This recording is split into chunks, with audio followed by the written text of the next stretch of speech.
Hello everyone, welcome back. We were studying the chapter 5, the fundamental unit of life of class 9.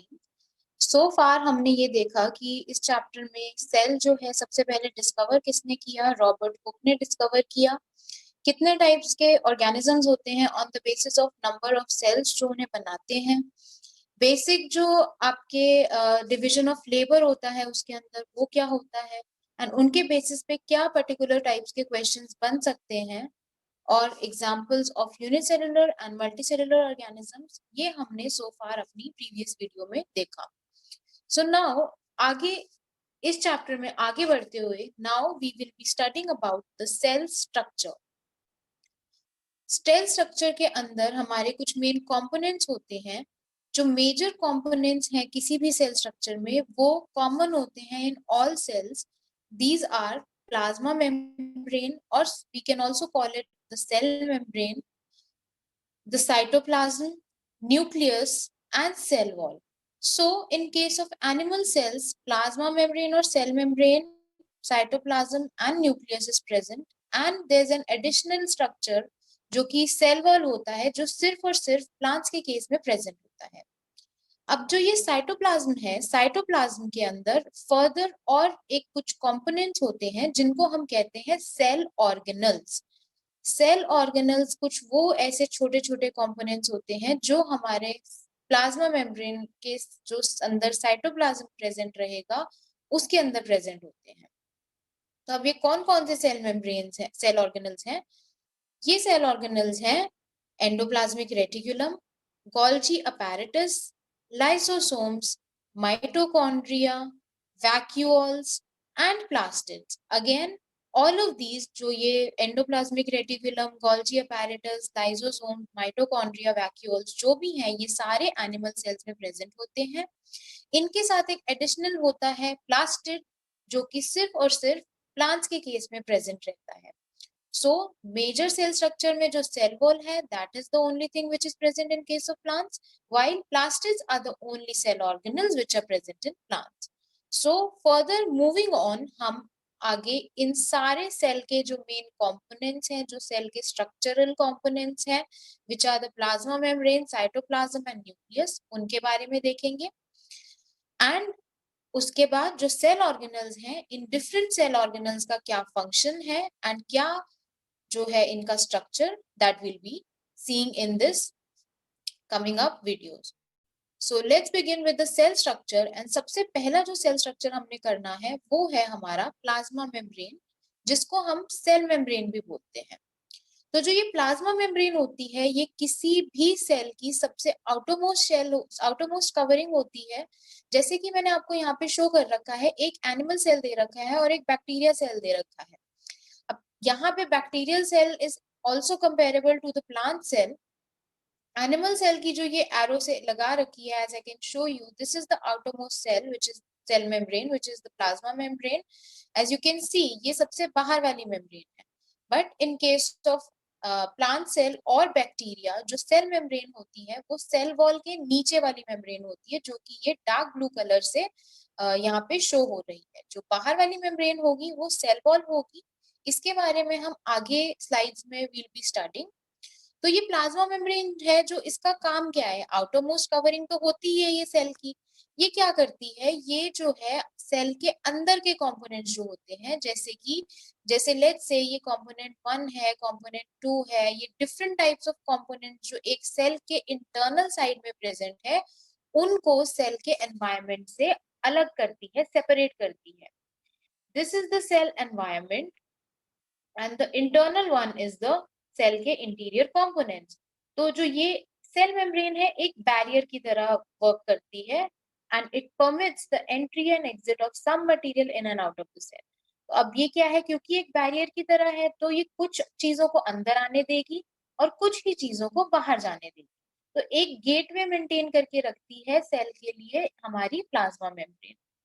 अब ये prevent भी करती है, entry और एग्जिट कर रही है, परमिट कर रही है एंट्री और एग्जिट किसी चीजों की, तो ऑब्वियसली कुछ चीजों को प्रिवेंट भी करेगी अंदर के लिए, क्योंकि हमें हमारे सेल को हर चीज तो चाहिए नहीं कि सारी ही चीजें अंदर आ जाए।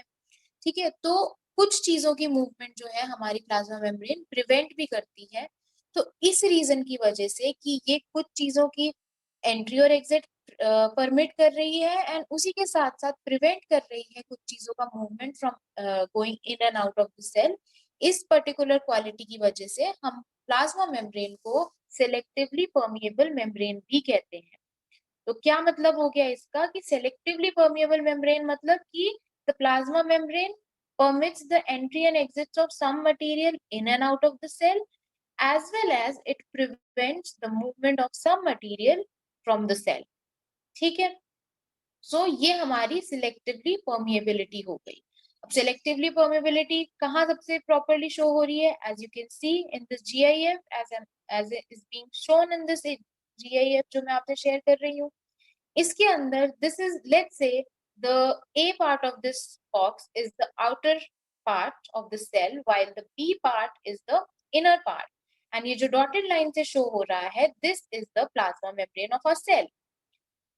तो आप जैसे कि देख रहे हैं यहाँ पे in the a part of the cell बहुत सारे मॉलिक्यूल्स हैं जो अंदर जाना चाहते हैं या जाने की कोशिश करते हैं, but out of all of these but particles which are present on the outer side, that is the A part of the cell, external of the cell, वो इस selectively permeable membrane जो कि plasma membrane है उसके through सारे नहीं जा रहे, सिर्फ कुछ एक particular जो है molecules अंदर की तरफ जा पा रहे हैं।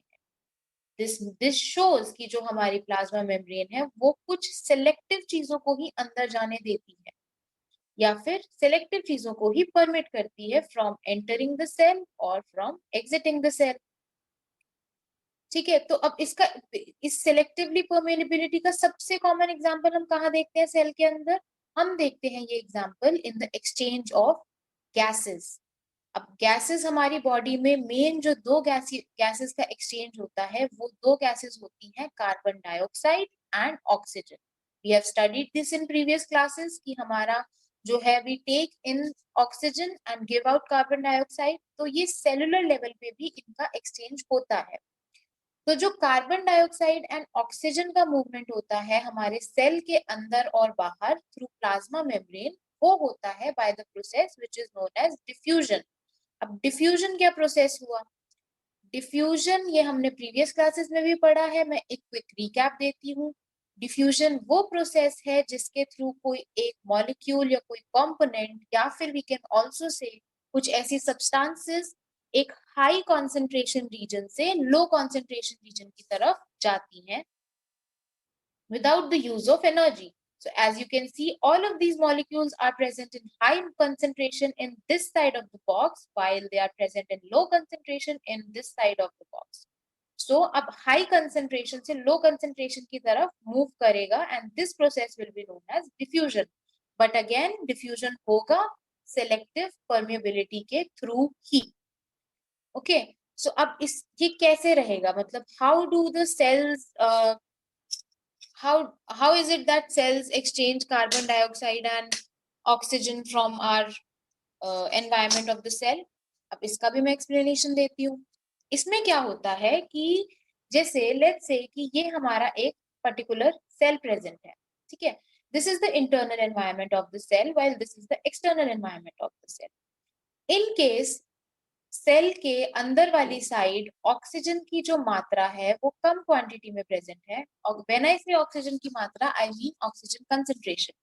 When the concentration of oxygen is low inside the cell and high outside the cell, तब क्या होता है कि प्रोसेस ऑफ डिफ्यूजन के थ्रू जो ये अंदर वाला ऑक्सीजन है वो क्या करेगा, सिग्नल भेजेगा कि जे अंदर ऑक्सीजन की कमी हो रही है, तो बाहर वाला oxygen will start entering into the cell. तो इससे क्या होगा, जो हाई कंसेंट्रेशन बाहर थी सेल की वहां से इंटरनल वाले पार्ट में सेल की ऑक्सीजन की कंसेंट्रेशन सेल में बढ़ जाती है। सिमिलर वे में जो है हमारा कार्बन डाइऑक्साइड भी डिफ्यूजन के थ्रू एक्सचेंज होगा। जब हमारे सेल के अंदर कार्बन डाइऑक्साइड की जो कॉन्सेंट्रेशन है, कार्बन डाइऑक्साइड की कॉन्सेंट्रेशन जब हमारे सेल के अंदर इंक्रीज हो जाती है और बाहर जो है हमारे सेल की एक्सटर्नल एनवायरनमेंट में कार्बन डाइऑक्साइड की कंसंट्रेशन जब डिक्रीज होती है, तब क्या होता है, सेल गेट्स टू नो कि भाई अब अंदर तो कार्बन डाइऑक्साइड बढ़ गया और हमारे सेल को अंदर कार्बन डाइऑक्साइड नहीं चाहिए और बाहर कार्बन डाइऑक्साइड की मात्रा कम है, तो क्या करेगा वो हाई कंसेंट्रेशन रीजन से लो कंसेंट्रेशन वाली रीजन की तरफ चला जाएगा। तो इस तरीके से जो है आपका carbon dioxide from internally high concentration से बाहर की तरफ लो कंसेंट्रेशन में चला जाएगा। तो ये जो तरीका होता है हमारा वो होता है exchange of gases from within the cell to outside the cell through the process of diffusion। और वो कौन कैरी आउट करता है, वो कैरी आउट करता है हमारी सेमी परमिएबल मेम्ब्रेन। तो जैसे ये मैं एक सिंपल उसमें देखूं, यहाँ पे कार्बन डाइऑक्साइड की मात्रा is high while inside of the cell oxygen की कंसेंट्रेशन इज लो, एंड उसी वे में जो कार्बन डाइऑक्साइड की कंसेंट्रेशन है वो बाहर कम है एंड ऑक्सीजन की कंसेंट्रेशन बाहर क्या है, आउटसाइड ऑफ द सेल, वो ज्यादा है। तो और ये साइमल्टेनियसली चलेगा इन एक्सचेंज जो है from high to low concentration simultaneously चलेगा। तो जहां पे हाई है वहां से बाहर की तरफ जाएगा, कंसेंट्रेशन अंदर हाई है तो बाहर चला जाएगा, बाहर हाई है तो वहां से अंदर की तरफ आ जाएगा। तो ये जो है ये हमारा गैसियस एक्सचेंज होता है ऑलमोस्ट ऑल सेल्स के अंदर। इवन जो आपके एक्वाटिक एनिमल्स होते हैं वो भी डिफ्यूजन के थ्रू ही गैसियस एक्सचेंज करते हैं, बट वो क्या करते हैं पानी के अंदर जो प्रेजेंट होता है कार्बन डाइऑक्साइड या ऑक्सीजन उसको यूज करते हैं to take it inside the cell और आउटसाइड द सेल। अब यहाँ पे एक बहुत बढ़िया चीज आती है प्लाज्मा मेम्ब्रेन के बारे में कि ये हमारी ऑर्गेनिक मॉलिक्यूल से बनी होती है। अब ऑर्गेनिक मॉलिक्यूल्स क्या हो गए, ऑर्गेनिक मॉलिक्यूल्स हमारे वो मॉलिक्यूल्स होते हैं जिनके अंदर कार्बन प्रेजेंट होता है। जिस भी मॉलिक्यूल के अंदर कार्बन एटम प्रेजेंट होगा, the molecules which are made up of carbon atoms they are known as organic molecules. ठीक है, और जिन भी और मॉलिक्यूल्स के अंदर कार्बन एटम नहीं प्रेजेंट होगा उनको हम बोलते हैं इनऑर्गेनिक मॉलिक्यूल्स। तो हमारी जो प्लाज्मा मेम्ब्रेन है it is made up of organic molecules. और कौन कौन से ऑर्गेनिक मॉलिक्यूल से बनी हुई है हमारी प्लाज्मा मेम्ब्रेन, एक तो है लिपिड एंड दूसरी है प्रोटीन। अब in organic molecules in lipids और प्रोटीन्स की वजह से जो हमारी प्लाज्मा मेम्ब्रेन है ये काफी ज्यादा फ्लेक्सिबल होती है। फ्लेक्सिबिलिटी से आपको सबको ऑब्वियसली समझ ही आ रहा होगा कि it can change slight, it can have slight changes in the shape. ठीक है, तो अब क्या है कि चलो हमने ये तो देख लिया कि गैसियस एक्सचेंज हो रहा है हमारा प्लाज्मा मेम्ब्रेन से।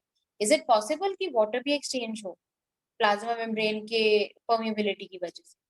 Yes, it is definitely possible कि वाटर का एक्सचेंज भी हो सकता है थ्रू दिस सेमी परमिएबिलिटी या फिर selectively permeability of plasma membrane. अब वो किस प्रोसेस से होता है, उस प्रोसेस को हम बोलते हैं ऑस्मोसिस। ऑस्मोसिस जो है, ऑस्मोसिस एक ऐसा प्रोसेस है जिसके थ्रू जो है आपके वाटर के मॉलिक्यूल्स मूव करते हैं। अब वाटर के मॉलिक्यूल्स भी मतलब इस चीज पे हमें बहुत ज्यादा ध्यान देना है कि वाटर का मॉलिक्यूल मूव करेगा हाई वाटर कंसेंट्रेशन से लो वाटर कंसेंट्रेशन की रीजन। सिर्फ high concentration to low concentration नहीं होगा, वाटर की कंसेंट्रेशन जहां पे हाई होगी वहां से वाटर उस जगह पे जाएगा जहां पे वाटर की concentration low, again through the selectively permeable membrane हमारी जो प्लाज्मा मेम्ब्रेन होती है। And this movement of water from high region of water concentration high low water concentration region will keep on going on until equilibrium is reached। अब equilibrium क्या हो गया, equilibrium वो state हो गई जहां पे अंदर का कंटेंट ऑफ वाटर या अंदर का कंसेंट्रेशन ऑफ वाटर एंड बाहर का कंसेंट्रेशन ऑफ वाटर जो है वो सेम रहता है। इस कंडीशन को हम इक्विलिब्रियम की कंडीशन कहेंगे। तो जो हमारे fresh water, marine water, aquatic animals, plants, ये सारे जो लोग होते हैं या ऑर्गेनिजम्स होते हैं ये सारे क्या करते हैं, पानी को गेन करते हैं through the process of osmosis. जो रूट का एग्जांपल है, प्लांट रूट्स जो सॉइल के अंदर से पानी को टेकअप करते हैं वो भी ऑस्मोसिस के थ्रू टेकअप करते हैं। तो यहाँ पे हमारे दो क्वेश्चंस क्या डेवलप होते हैं, give two examples of where you see osmosis in your life. तो एक तो एग्जांपल हो गया that absorption of water by plant roots, and second हो गया जो fresh water organisms या maybe you can call them aquatic organisms जो हैं, they take up water through the process of osmosis। And we have to keep in mind कि diffusion और osmosis के बीच में डिफरेंस होता है। डिफ्यूजन जो है वो है movement of substances from high region of concentration to low region of concentration through selectively permeable membrane. अब वो किसी भी सॉल्यूट का मूवमेंट हो सकता है डिफ्यूजन के केस में।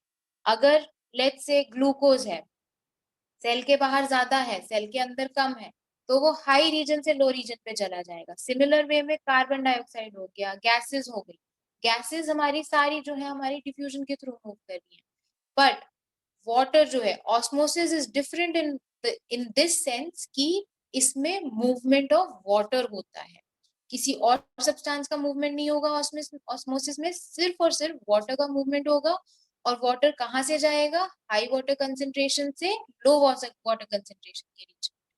एंड इसमें जो main point of to be noted क्या है कि एक तो ये वाटर की कंसेंट्रेशन मेंशन करनी है और दूसरी सेलेक्टिवली परमिएबल मेम्ब्रेन जरूरी है मेंशन करना। ओके, तो अब ऑस्मोसिस हो गया। अब वाटर क्या है? वाटर हाई से लो में जाएगा। वाटर सेल के बाहर भी हाई हो सकता है ताकि वो सेल के अंदर जाए, या सेल के अंदर भी हाई हो सकता है वाटर की कंसेंट्रेशन ताकि वो सेल के बाहर जाए, या ऐसा भी हो सकता है कंडीशन कि दोनों तरफ, सेल के अंदर और सेल के बाहर, दोनों ही जगह सेम अमाउंट ऑफ वाटर की कंसेंट्रेशन हो।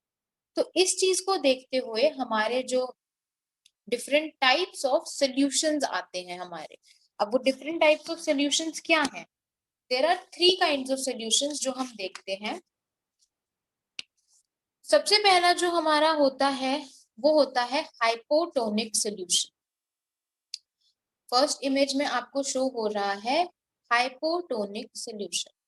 हाइपोटोनिक सॉल्यूशन का मतलब क्या हुआ कि जो सेल है, ये जो हमारी इमेजेस शो हो रही है, these are the cell. Let's say ये हमारे 3 हमने अलग अलग सॉल्यूशंस में आरबीसी के सेल्स रखे हुए हैं। तो पहला जो हाइपोटोनिक सॉल्यूशन हुआ, हाइपो मींस लेस। हाइपो का मतलब होता है लेस। तो इसका क्या मतलब हुआ कि पानी की जो कंसंट्रेशन है, पानी की कंसंट्रेशन सेल के अंदर कम है। अब जब सेल के अंदर पानी की कंसंट्रेशन कम होगी तो ऑस्मोसिस किस डायरेक्शन में होगा?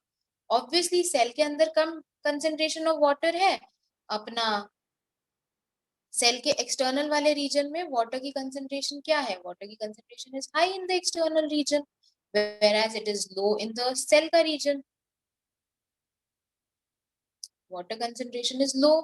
तो hypotonic solution में क्या होगा? What kind of a solution is hypotonic solution? It is a solution in which the concentration of water is low within the cell. In the interior of the cell, the concentration of water is low.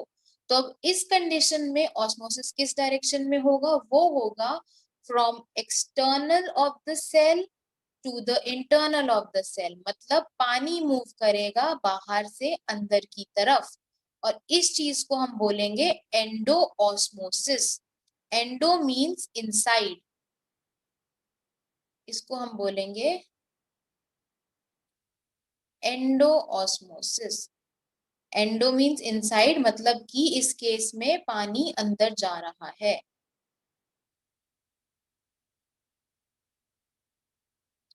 I hope ये clear हो सबको। Then second kind of solution, if we skip the isotonic type, second type of solution जो हमारा होता है वो होता है hypertonic solution.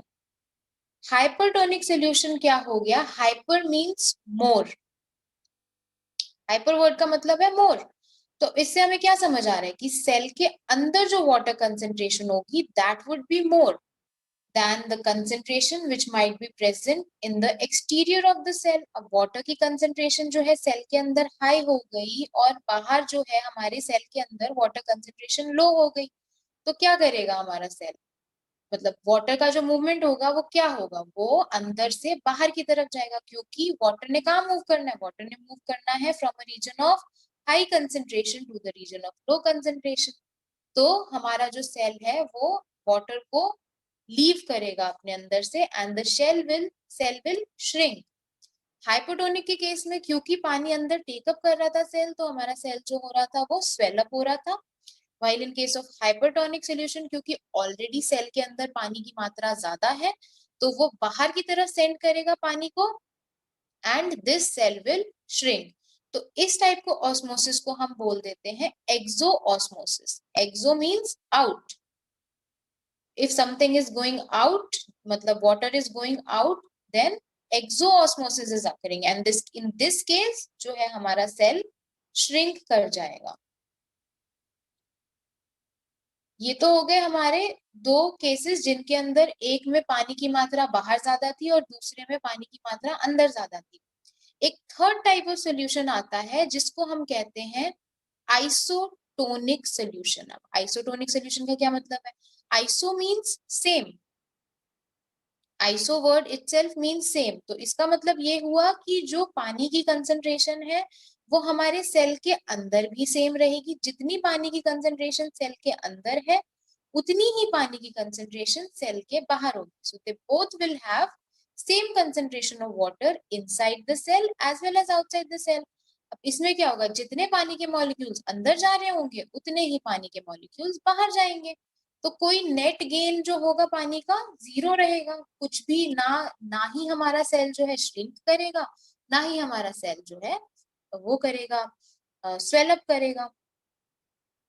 तो you can C also clearly कि हमारी फर्स्ट इमेज के अंदर जहां पे एंडोऑस्मोसिस हो रहा है, पानी की कंसंट्रेशन अंदर कम है बाहर ज्यादा है, तो कैसे जो है हमारा सेल एकदम फूल जा रहा है, स्वेल अप हो जा रहा है। इसको ये उस केस में होता है, सेल की जो स्वेलिंग होती है वो हाइपोटोनिक सोल्यूशन के केस में होती है। एंड अगर आप थर्ड केस देखो हाइपरटोनिक सोल्यूशन, इसमें क्या है, सेल के अंदर की वाटर कंसेंट्रेशन हाई है, बाहर की वाटर कंसेंट्रेशन लो है, तो सेल क्या कर रहा है, पानी बाहर छोड़ रहा है। तो सेल क्या कर रहा है, बिल्कुल श्रिंक कर जा रहा है।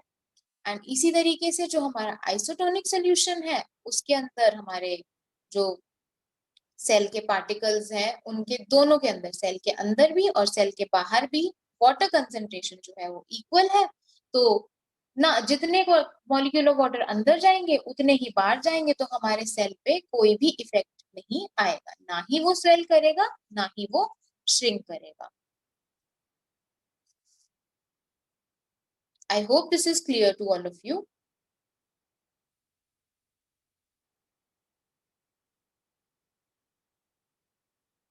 सो एज वी डिस्कस्ड कि हमारा जो प्लाज्मा मेम्ब्रेन होता है दैट इज क्वाइट फ्लेक्सिबल।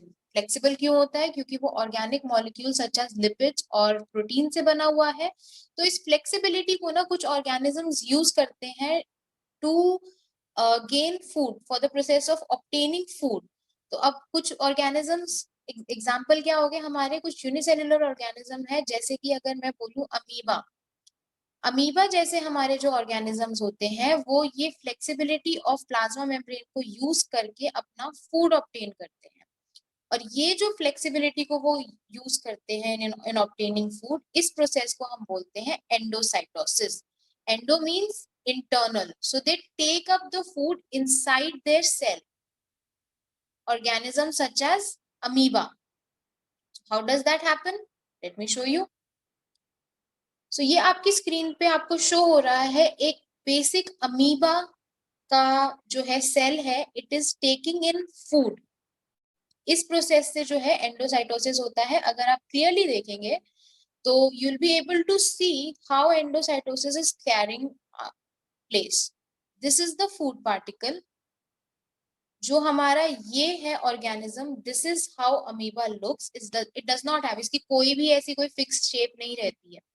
तो ये फूड पार्टिकल ये क्या करता है, अपना जो ये है ये फॉल्स आर्म क्रिएट करता है, इनको हम बोलते हैं pseudopodia. This also you have studied in your previous classes, 8th class में ये चीज पढ़ाई जाती है। This thing is called pseudopodia or false feet. Pseudo means false and podia means feet. तो फॉल्स फीट जनरेट करता है हमारा amoeba by using the flexible nature of the plasma membrane. And फिर वो उसको क्या करता है, ऐसे फूड पार्टिकल को एनगल्फ कर लेता है अपने अंदर। So see how it is happening. Amoeba आया, फूड पार्टिकल है, उसने अपने फॉल्स फीट जनरेट किए एंड देखते ही देखते This amoeba has taken up the food particle inside its own body. तो अब ये सूडोपोडिया जो होते हैं ये आपस में फ्यूज कर जाते हैं, तो अमीबा के अंदर चला जाता है आपका जो फूड पार्टिकल रहता है. So this is how endocytosis occur. तो endocytosis क्या है? It is the process which enables the cell to use the flexibility of cell to engulf food from its surrounding और एक्सटर्नल एनवायरनमेंट. एंड एंडोसाइटोसिस को use करके कौन सा organism food acquire करता है? वो है amoeba. So this was it for plasma membrane. अब हम सेल मेम्ब्रेन के बारे में देखते हैं कि सेल मेम्ब्रेन और plasma membrane are one and same thing. Now let's move on to the next structure. ये था हमारे एनिमल्स के केस में कि सेल मेम्ब्रेन कैसी होती है, क्या होता है. अब हम देखते हैं सेल वॉल, एक एडिशनल स्ट्रक्चर जो कि प्लांट सेल्स के अंदर प्रेजेंट होता है. अब सेल वॉल क्या चीज है? सेल वॉल एक्सेप्शनली एक आउटरमोस्ट कवरिंग है जो सिर्फ और सिर्फ प्लांट सेल्स में प्रेजेंट होती है. It is only present in plant cells. तो जैसे कि सेल मेम्ब्रेन हमारे एनिमल सेल्स की आउटरमोस्ट कवरिंग होती है, इसी तरीके से जो सेल वॉल है वो हमारी आउटरमोस्ट कवरिंग होती है किसकी? प्लांट सेल की. और ये बहुत ज्यादा रिजिड होती है. Rigid means it is hard in nature. ये काफी सारी चीजों को विथस्टैंड कर पाती है, मैकेनिकल स्ट्रेन वगैरह को विथस्टैंड कर पाती है. इसी वजह से जो है आपके प्लांट जो है अपनी एक सिंगल टाइप की स्ट्रक्चर में मेंटेन रहते हैं. और प्लाज्मा मेम्ब्रेन के आउटर साइड में ही रहेगी cell wall. It is always always present outside the plasma membrane. As you can see in the picture, दो लेयर्स, इस सेल की दो लेयर्स आपको दिख रही होंगी. जो इनर वाली लेयर है that is the plasma membrane. I will write it as PM. ठीक है. एंड जो ये आउटर मोस्ट लेयर है जो इस एरो से शो हो रही है, this is the cell wall. Plasma membrane के बाहर वाली लेयर को हम बोलते हैं सेल वॉल. इसका जो मेन कंपोनेंट होता है उसको कहते हैं सेलुलोज. तो सेल वॉल प्लांट सेल्स की हमेशा सेलुलोज से बनी होती है. और सेलुलोज जो है इट इज काफी हार्ड सब्सटेंस जो कि आपके प्लांट्स को एक स्ट्रक्चरल स्ट्रेंथ प्रोवाइड करता है. स्ट्रक्चरल स्ट्रेंथ जो प्लांट्स के अंदर प्रोवाइडेड होती है वो हमारी सेलुलोज की वजह से होती है. अब इसी वजह से जो ये सेलुलोज है ये इतना हार्ड रिजिड कवरिंग होता है, उसकी वजह से क्या होता है हमारा जो, जैसे सेल मेम्ब्रेन क्या करता था? सेल मेम्ब्रेन श्रिंक या स्वेलअप हो जाता था अगर हम उन्हें डिफरेंट काइंड्स ऑफ सॉल्यूशन के अंदर रखते थे. बट क्योंकि प्लांट सेल्स के अंदर सेल वॉल प्रेजेंट है which is mainly composed of cellulose, इसकी वजह से जो है हमारे जो प्लांट सेल्स हैं वो विथस्टैंड कर पाते हैं ऐसी सिचुएशंस को. वो बहुत जल्दी स्वेल अप या श्रिंक नहीं होते. एंड इनफैक्ट जो हमारे बैक्टीरिया या डिफरेंट काइंड ऑफ पैथोजेंस होते हैं, pathogens is disease causing organisms, उनसे विथस्टैंड कर पाते हैं, उनको प्रिवेंट कर पाते हैं because of the rigidity of the cell wall. And also हम जैसे कि अगर मैं किसी नॉर्मल एनिमल सेल को किसी हाइपोटोनिक सोल्यूशन में रखूं और वो स्वेल अप हो जाए, there is a tendency of it bursting. But in case of plant cell अगर हम उसको हाइपोटोनिक सोल्यूशन में रखते हैं तो वो बर्स्ट नहीं करता. क्यों नहीं बर्स्ट करता? क्योंकि इसके अंदर एक रिजिड सेल वॉल होती है. तो cell wall helps in the prevention of bursting of cell in extreme cases such as hypotonic solution. Cell wall plant cell के केस में एक यूनिक फिनोमेना होता है जो हम पढ़ते हैं which is known as plasmolysis. ये भी हमने बेसिक प्रीवियस क्लासेस में देखा था. प्लाज्मोलिसिस क्या होता है? लेट्स से हमने किसी सेल को रख दिया है, किसी प्लांट सेल को, let's say we have taken a plant cell and we have kept it in a hypotonic solution. अब हाइपोटोनिक सॉल्यूशन क्या था? प्लांट सेल की दो लेयर्स होती है तो I will make two layers. Hypotonic solution क्या था? हाइपोटोनिक सॉल्यूशन वो होता है जिसके अंदर बाहर की water concentration is high and internal concentration of cell is internal water concentration of cell is low. तो फिर क्या होता है? वो हाइपोटोनिक सॉल्यूशन में जो है water from outside of the cell goes inside. oops sorry I said it wrong. हम हाइपोटोनिक प्लाज्मोलिसिस के लिए हम हाइपोटोनिक सॉल्यूशन में रखते हैं सेल को. हाइपोटोनिक सॉल्यूशन में क्या होता है?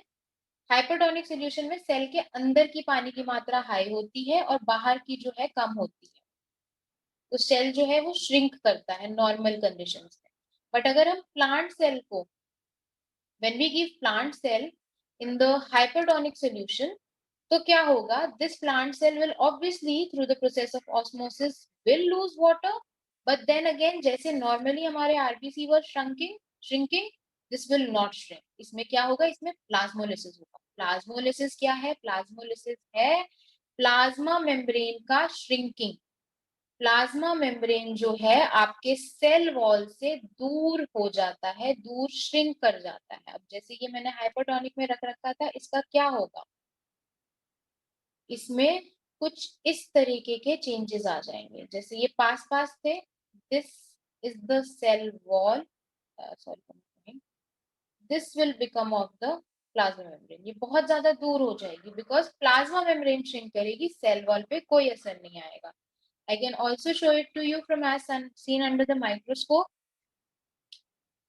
ये है process of plasmolysis occurring live. अब देखो क्या हो रहा है इसके अंदर।